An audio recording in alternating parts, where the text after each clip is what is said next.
Picture this. It's January 1st, 1863. And it is decreed via a proclamation of emancipation that we have been freed. Now, imagine the jubilation, the exaltation, the sheer amount of pandemonium and chaos that this news brought to the houses of the master and to the slaves in the field.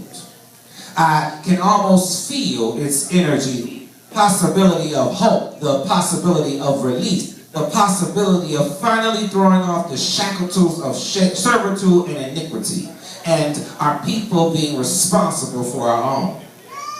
Now, imagine that you're a slave in Texas, a holy Confederate state if ever there was one, and you have no knowledge or no clue or no idea that by national law your mere existence in a slave state or a slave situation is against the law. 1863 ends, 1864 comes and goes, 4 months into 1865 General Lee surrenders and the Civil War ends.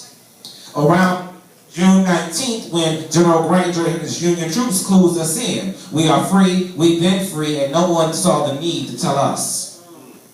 But how many people know that freedom wasn't necessarily free? See, if you believe that freeing the slaves was some noble act, that somehow Lincoln all of a sudden began to react to the plight of black people and to the horrors of slavery, then you missed the mark. He did it because it had an impact on the Civil War, period.